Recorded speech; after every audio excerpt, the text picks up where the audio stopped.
Tout le monde voyait l'Olympe du rock, une machine de guerre planétaire crachant des riffs immortels sous des pluies de décibels. Sur les scènes du monde entier, ils étaient des dieux intouchables, des archétypes de la puissance et de la liberté sauvage des années 70. Mais derrière les murs d'amplificateurs et les sourires de façade crispés par la fatigue, la réalité tenait moins du rêve éveillé que du huis clos psychiatrique. Ce que Ritchie Blackmore, le guitariste de génie, l'architecte du son le plus lourd de son époque, a fait subir à Ian Gillan, la voix d'or et l'âme viscérale de Deep Purple, dépasse de très loin la simple anecdote de coulisses ou la banale querelle d'ego entre rockstars capricieuses. C'est l'histoire d'un assassinat psychologique lent, méthodique, orchestré par un esprit brillant mais terrifié par le chaos humain. Comment un homme qui a littéralement inventé le vocabulaire de la guitare hard rock a-t-il pu, par son besoin pathologique de contrôle, détruire sa propre création, s'aliéner un à un tous ses frères d'armes, pour finir, des décennies plus tard, par se retirer du monde moderne et jouer de la musique médiévale en collant dans des châteaux isolés? La réponse à cette question ne se trouve pas dans les partitions, mais dans les abysses de l'âme humaine. Dans les minutes qui viennent, vous n'allez pas simplement entendre l'histoire d'une séparation de groupe. Vous allez plonger dans la mécanique terrifiante de la toxicité, de la manipulation et de la peur, pour comprendre pourquoi, aujourd'hui encore, le nom de Ritchie Blackmore fait frémir ceux qui ont eu le malheur, ou le privilège, de croiser sa route. Mais avant de disséquer cette rivalité qui a marqué l'histoire de la musique, laissez-moi vous emmener là où tout a commencé, là où la lumière et les ténèbres se sont rencontrées pour la première fois. Si vous êtes de ceux qui cherchent à comprendre la face cachée des mythes, à voir l'humain fragile derrière la légende d'acier, prenez une seconde pour vous abonner et activer la cloche. C'est votre curiosité qui donne vie à ces récits oubliés, et ce que vous allez entendre aujourd'hui risque de changer à jamais la façon dont vous écouterez vos classiques. Imaginez l'Angleterre à la fin des années 60. Les Beatles sont sur le point d'imploser, le monde tremble sous les assauts d'une nouvelle vague musicale plus sombre, plus lourde, et la jeunesse réclame une bande-son pour accompagner ces révoltes. Deep Purple existe déjà, mais le groupe se cherche encore, piégé dans un rock psychédélique et progressif qui manque de cette étincelle de violence pure. C'est dans ce vide identitaire que se produit une collision cosmique. D'un côté, vous avez Ritchie Blackmore. Dès ses premiers pas sur scène, Blackmore n'est pas un musicien ordinaire. C'est un homme profondément introverti, d'une froideur clinique, dont le regard noir et perçant semble constamment scanner son environnement pour y détecter la moindre faille. Inspiré par la rigueur de la musique classique, par Bach et Beethoven autant que par le blues, Blackmore conçoit la musique non pas comme une expression de la liberté, mais comme une équation mathématique qu'il faut résoudre avec une précision chirurgicale. Pour lui, le rock est une architecture sombre, menaçante, et il en est le seul maître d'œuvre. De l'autre côté de ce spectre émotionnel se tient Ian Gillan. Avant de rejoindre Deep Purple, Gillan est le chanteur d'épisode 6. Il est tout ce que Blackmore n'est pas. Gillan est l'extraversion incarnée, la chaleur humaine, l'instinct à l'état pur. Sa voix n'est pas un instrument que l'on accorde et que l'on contrôle mathématiquement. C'est une force de la nature, un hurlement primal, une expression corporelle et spirituelle totalement débridée. Que se passe-t-il lorsque l'ordre absolu rencontre le chaos absolu? Dans un premier temps, un miracle. L'alchimie des contraires fonctionne à merveille. C'est la naissance de ce que les historiens de la musique appellent la formation Mark II, l'âge d'or incontesté de Deep Purple. Lorsque Ian Gillan pose sa voix sur les compositions de Blackmore, quelque chose d'inédit se crée. L'agressivité millimétrée de la guitare trouve son contrepoids parfait dans les envolées lyriques et viscérales du chanteur. L'album In Rock, sorti en 1970, n'est pas qu'un succès commercial, c'est une déclaration de guerre. La pochette, qui parodie le mont Rushmore en sculptant les visages des 5 musiciens dans la pierre, symbolise cette nouvelle solidité, cette immortalité naissante. Sur le morceau Child in Time, cette dualité éclate au grand jour. La précision glaciale des solos de Blackmore encadre les cris déchirants de Gillan, qui semblent monter des entrailles de la terre. C'est sublime. Mais c'est aussi un avertissement. Car la perfection musicale exige un prix que l'être humain n'est pas toujours capable de payer. Avez-vous déjà partagé votre vie, votre espace intime et professionnel, avec quelqu'un dont le niveau d'exigence transforme chaque jour en un tribunal silencieux? Le succès fulgurant est un poison insidieux. Il n'efface pas les névroses, il les amplifie en les nourrissant d'argent et de pouvoir. Contrairement à leurs rivaux directs de Led Zeppelin, qui étaient maternés, surprotégés et gérés d'une main de fer par leur redoutable manager Peter Grant, Deep Purple était un navire livré aux tempêtes de l'industrie musicale. Sans figure d'autorité paternelle pour faire tampon, les membres du groupe étaient jetés dans une essoreuse. Des tournées mondiales interminables, des vols quotidiens, la pression constante de la maison de disques pour produire un nouvel album chaque année. La fatigue physique devenait une fatigue mentale, puis une nécrose de l'empathie. C'est dans cet environnement saturé de stress et d'épuisement que la véritable nature de Ritchie Blackmore s'est révélée. Le perfectionnisme n'était pas chez lui une simple ambition artistique. C'était un mécanisme de défense. Le monde autour de lui était chaotique, bruyant, imprévisible. La seule chose qu'il pouvait contrôler, c'était la musique, et par extension, les hommes qui la jouaient. Blackmore ne voulait pas de partenaires, il voulait des exécutants. Et quelle était la plus grande source d'imprévisibilité au sein de son royaume? C'était l'humanité débordante de Yan Jian. Ce paradoxe est fascinant. Blackmore avait impérativement besoin de la liberté vocale de Jian pour donner vie à ses riffs de guitare. Il avait besoin de cette sauvagerie pour que le public frissonne. Mais en même temps, il haïssait cette indépendance. Il ne supportait pas que Jian improvise, qu'il interagisse avec le public d'une manière qui n'était pas prévue, qu'il soit, en somme, un être humain vivant et non un automate génial. Pour un esprit obsédé par le contrôle, la liberté de l'autre est toujours perçue comme une menace, une insulte personnelle. Et la réaction de Blackmore a été celle d'un despote silencieux. Il n'y avait pas de grandes scènes de cris, pas de bagarres spectaculaires dans les couloirs des hôtels. La violence de Blackmore était beaucoup plus sournoise, beaucoup plus dévastatrice. C'était une guerre d'usure psychologique, faite de silence méprisant, de regards fuyants et de manipulations passive-agressive. Sur scène, il usait de son instrument comme d'une arme. Si Jian prenait trop de place, Blackmore balançait un mur de décibels pour le noyer sous le bruit, l'obligeant à forcer sur ses cordes vocales jusqu'à la douleur. S'il voulait le punir, il baissait subitement le volume, laissant le chanteur exposé, seul face à la foule. Le claviériste John Lord, l'âme bienveillante du groupe, tentait désespérément de jouer les médiateurs. Lord, avec sa formation classique et son flegme britannique, essayait de fondre ses propres influences symphoniques dans la vision sombre de Blackmore, tout en protégeant Jian. Mais même cette figure paternelle finissait par plier sous le poids du ressentiment. Imaginez l'enregistrement du mythique album Machine Head, en Suisse, à Montreux. L'histoire a retenu l'anecdote romantique du casino en flammes, de la fumée sur les eaux du lac Léman, et de la création du riff le plus célèbre de l'histoire du rock, Smoke on the Water. Mais ce que la légende tait, c'est l'ambiance glaciale dans laquelle ces chefs-d'œuvre ont été gravés. Dans les couloirs du Grand Hôtel gelé, réquisitionné pour l'enregistrement avec le studio mobile des Rolling Stones, les regards ne se croisaient plus. La tension était si épaisse qu'elle aurait pu étouffer une flamme. Blackmore enregistrait ses parties dans des couloirs isolés, refusant le contact visuel. Jian sentait qu'il n'était plus qu'un outil dans un projet qui le dépassait et l'excluait à la fois. Sa voix, qui était l'expression de sa joie de vivre, devenait un instrument de torture. En 1973, l'inévitable se produit. Le point de rupture émotionnelle est atteint. Épuisé, vidé de sa substance, ayant le sentiment d'être devenu un étranger dans son propre groupe, Yan Jian remet sa démission. Il est rapidement suivi par le bassiste Roger Glover, qui ne supporte plus lui non plus l'atmosphère dictatoriale dictée par le guitariste. Pour les fans, c'est un séisme. C'est la fin d'une époque dorée, la fin de la formation Mark II. Mais analysez un instant la réaction de Ritchie Blackmore. A-t-il exprimé des regrets? A-t-il cherché à retenir l'homme qui avait donné une âme à sa musique? Absolument pas. Pour Blackmore, ce départ n'était pas une perte, c'était une victoire purificatrice. Il avait enfin purgé le groupe des éléments incontrôlables. Il avait gagné. Si vous avez déjà ressenti cette sensation d'asphyxie face à une personne qui draine votre énergie vitale pour nourrir son propre ego, vous comprenez la libération qu'a dû ressentir Yan Jian en fuyant. D'ailleurs, si cette exploration des dynamiques toxiques et de la psychologie des grands créateurs résonne en vous, n'hésitez pas à nous laisser un commentaire pour partager vos réflexions. Et abonnez-vous pour ne rien manquer de nos prochaines analyses. Votre engagement est le moteur de cette chaîne. La suite de l'histoire prouve que le problème ne venait pas de Jian, mais d'une structure psychologique profonde chez Blackmore. Suite à ce double départ, Deep Purple recrute David Coverdale au chant et Glenn Hughes à la basse. C'est la période Mark III. De jeunes talents brillants, affamés de succès. On pourrait croire que le 109 allait apaiser le maître de la guitare. Mais le schéma se répète, presque à l'identique. Coverdale, avec sa voix chaude et bluesy, subit à son tour le regard critique et écrasant de Blackmore. Le guitariste déteste l'inflexion funk et soul que Hughes et Coverdale commencent à insuffler aux nouvelles compositions. Ce n'est pas sa vision. Ce n'est pas sa musique. L'environnement redevient un espace où la créativité est étouffée par la peur de déplaire. Alors, en 1975, Blackmore commet l'acte ultime du tyran insatisfait, il quitte le groupe qu'il a lui-même fondé. Pourquoi s'encombrer de compromis quand on peut être le seul dieu de son propre univers? Il fonde Rainbow. Dans Rainbow, il n'y a plus de semblant de démocratie. Blackmore est le patron, le dictateur éclairé. Il engage et licencie les musiciens avec la froideur d'un comptable.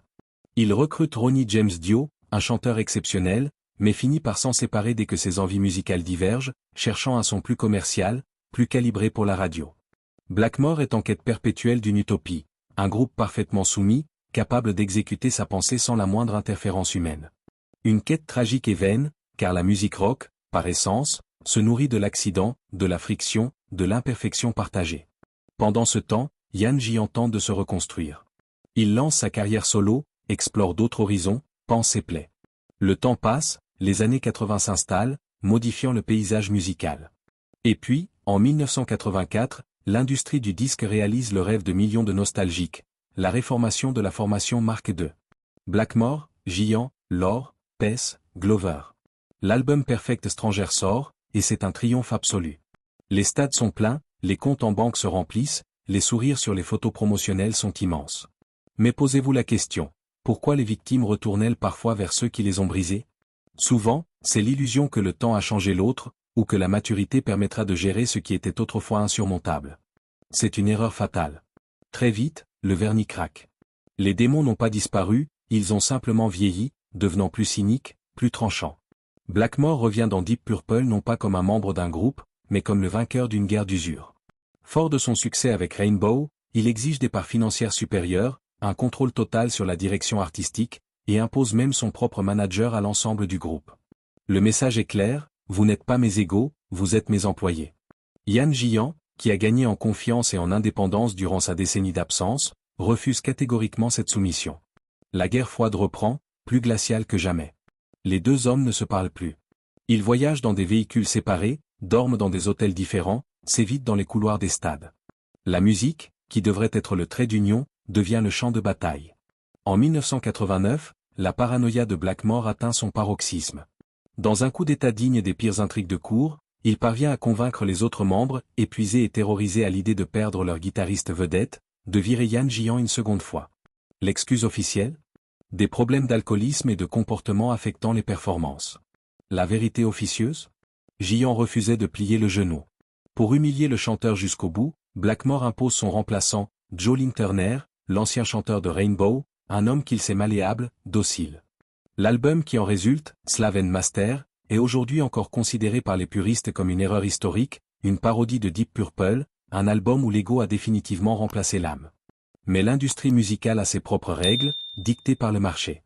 En 1992, à l'approche du 25e anniversaire du groupe, la maison de disques lance un ultimatum. Les ventes s'effondrent, le public réclame la voix historique. Le label exige le retour de Yan Jian pour un nouvel album et une tournée commémorative. Pour Ritchie Blackmore, c'est l'affront suprême. C'est l'intrusion du réel et du pouvoir financier dans sa forteresse de contrôle. Il est fou de rage à l'idée que quelqu'un d'autre que lui puisse dicter le personnel du groupe. L'album de cette réformation contrainte sort en 1993, sous le titre révélateur de The Battle Rageons, La bataille fait rage. Et la pochette illustre deux dragons entrelacés, luttant pour la domination. Ce n'est plus une métaphore, c'est un aveu public. Jian a raconté dans ses mémoires comment cette image symbolisait leur lutte à mort. Il était revenu avec la ferme intention de ne plus se laisser chasser. Il s'ancrait dans le sol, prêt à encaisser les coups. La tournée qui suit est un chemin de croix. Imaginez la scène, car elle est d'une tristesse infinie. Des hommes d'une cinquantaine d'années, légendes vivantes de la musique, incapables de faire preuve de la moindre décence humaine l'un envers l'autre. La tension culmine lors de la tournée japonaise à la fin de l'année 1993. Le Japon, ce pays où ils avaient enregistré leur chef-d'œuvre live absolu, Made in Japan, 20 ans plus tôt, devient le théâtre de leur désintégration finale. Avant même de monter dans l'avion pour l'Asie, Blackmore commet un geste d'une violence symbolique inouïe, il déchire son propre passeport. Ce n'est pas un acte de rébellion adolescente. C'est le geste d'un homme qui suffoque, un homme acculé qui préfère s'aborder sa propre carrière plutôt que de perdre la face et le contrôle. Le manager doit remuer ciel et terre pour lui obtenir des papiers en urgence. Mais le mal est fait. L'esprit de Blackmore a déjà quitté le groupe. Les concerts de cette tournée sont un spectacle morbide. Le public assiste, impuissant, à l'agonie d'un géant. Blackmore, consumé par l'amertume, refuse d'entrer en scène en même temps que ses camarades. Il laisse le groupe jouer les premières chansons sans guitare, cachées dans l'obscurité des coulisses. Lorsqu'il daigne enfin apparaître, c'est pour expédier ses solos avec mépris. Lors d'un moment qui restera tristement célèbre, excédé par la présence d'un caméraman sur scène, il lui jette violemment un verre d'eau au visage avant de balancer sa guitare et de quitter la scène au beau milieu d'un morceau, laissant Yan Jian, John Lord, Roger Glover et Yan Pes seuls face à la foule médusée. Ce départ en plein concert en 1993 marque la fin définitive de Ritchie Blackmore au sein de Deep Purple. Il ne reviendra plus. Jamais. Mais analysez la réaction des membres restants. On pourrait s'attendre à de la panique, à la peur de voir la carrière du groupe s'achever. C'est tout l'inverse qui se produit. Yann Giant trouvera les mots les plus justes, d'une poésie cruelle et libératrice, pour décrire ce moment. Il dira plus tard, quand Ritchie est parti, il a cessé de pleuvoir et le soleil est apparu. Ce n'était pas la fin du groupe, c'était la fin d'une prise d'otage qui durait depuis un quart de siècle. Le départ de l'architecte toxique a permis aux survivants de réapprendre à respirer. Pour terminer la tournée, ils engagent le virtuose Joe Satriani, qui ramène le sourire et le professionnalisme sur scène. Puis, ils trouvent leur sauveur définitif en la personne de Steve Morse. Morse est un guitariste exceptionnel, mais surtout, c'est un être humain équilibré, chaleureux, dénué de la cruauté narcissique de son prédécesseur. Avec l'arrivée de Steve Morse, la dynamique de Deep Purple change du tout au tout. L'atmosphère de terreur disparaît. John Lord, qui avait passé des décennies à arrondir les angles et à ravaler ses frustrations, retrouve sa splendeur et son esprit d'initiative. Roger Glover et Ian Pace recommencent à jamais avec le sourire. Et Yann Giant? La voix de Giant, libérée de la camisole de force psychologique de Blackmore, retrouve sa chaleur. Bien sûr, les années ont passé, les cordes vocales ne peuvent plus atteindre les sommets stratosphériques des années 70, mais l'émotion, l'âme, sont de nouveau là, intactes. Avec Steve Morse, Deep Purple jouera finalement plus de concerts et tournera pendant plus d'années qu'ils ne l'ont jamais fait avec Blackmore. La paix avait enfin triomphé sur le génie destructeur. Pourtant, il serait trop facile de réduire Ritchie Blackmore au simple rôle du méchant de l'histoire, du monstre froid et calculateur. La psychologie de cet homme mérite qu'on s'y attarde, car elle nous renseigne sur le coût exorbitant de l'art absolu. Pourquoi Blackmore a-t-il agi ainsi? Pourquoi détruire méthodiquement les relations humaines qui l'entouraient? Des années après son départ définitif, Blackmore a fait un choix de vie radical, un choix qui éclaire rétrospectivement toute sa personnalité. Avec sa compagne, la chanteuse Candice Night, il a fondé le groupe Blackmore Night. Fini les amplis Marshall poussés à la distorsion maximale, fini les duels d'ego dans des stades remplis de dizaines de milliers de personnes hurlantes. Le légendaire dieu du hard rock s'est retiré pour jouer de la musique d'inspiration médiévale et de la Renaissance. Il joue de la mandoline, de la vielle à roue, de la guitare acoustique, souvent vêtu d'habits d'époque, dans des cours de châteaux européens ou de petits théâtres de province. Ce changement de cap n'est pas qu'une excentricité musicale. C'est une fuite et un refuge psychologique. Blackmore, vieillissant, a finalement compris qu'il était incapable d'évoluer dans le monde moderne, un monde fait de confrontations directes, de technologies envahissantes et de compromissions sociales. Giant a d'ailleurs révélé que Blackmore refusait catégoriquement d'utiliser un téléphone portable ou un ordinateur. Il vivait mentalement dans le passé, dans une époque fantasmée qu'il pouvait entièrement contrôler. La musique de la Renaissance offre des structures claires, des règles précises, un ordre mathématique et apaisant. En créant Blackmore Night, avec sa propre femme comme chanteuse, il a enfin bâti l'écosystème parfait dont il a toujours rêvé. Un monde où il a le contrôle absolu, sans aucune friction, sans aucun Yann Giant pour venir hurler et semer le désordre dans ses partitions. C'est l'histoire d'un homme hypersensible au chaos qui s'est construit une forteresse de silence pour se protéger du monde. Si cette réflexion sur l'isolement du génie éveille quelque chose en vous, pensez à aimer cette vidéo. Cela nous encourage à creuser toujours plus loin derrière les façades brillantes de l'industrie du divertissement. Avec le temps, le fleuve de la rancœur s'est asséché, laissant place à un paysage lunaire, froid, mais pacifié. Les deux hommes ne se parlent toujours pas. Leurs égos sont des forteresses trop lourdement armées pour permettre de simples excuses. Giant a comparé leur séparation à un divorce terriblement douloureux. On ne peut pas balayer des décennies de traumatisme d'un simple revers de main. Refaire de la musique ensemble serait, selon ses propres mots, un cirque pathétique, une insulte aux beaux souvenirs qui subsistent malgré tout. Il faut savoir laisser les morts enterrer leurs morts. Pourtant, dans les rares interviews où la garde se baisse, une forme de respect lointain émerge. Yann Giant reconnaît volontiers le génie de son ancien tortionnaire. Il décrit le jeu de Blackmore comme lyrique, expressif, articulé, le désignant comme un musicien fantastique et un showman merveilleux. De son côté, Blackmore, malgré sa fierté ombrageuse, n'a jamais pu nier publiquement l'évidence. La voix de Giant était l'une des armes les plus redoutables de l'histoire du rock. Leur tragédie, c'est de n'avoir jamais pu séparer l'œuvre de la relation humaine. Et cela nous amène à une question fondamentale, une question qui dépasse largement le cadre du rock'n'roll pour toucher à notre rapport à l'art et à la morale. Doit-on, et peut-on, séparer l'artiste de son œuvre? Le génie absolu excuse-t-il la tyrannie émotionnelle? Quand nous écoutons les solos flamboyants de Highway Star, quand nous sommes transportés par la puissance titanesque de Child in Time, nous consommons le produit d'une souffrance. Ces œuvres d'art parfaites, qui nous procurent tant de joie, ont été forgées dans le creuset de la violence psychologique, de l'humiliation et de la peur. Sans le despotisme de Ritchie Blackmore, Deep Purple aurait probablement été un groupe plus heureux, plus sain, avec une longévité linéaire. Mais aurait-il composé ces hymnes éternels?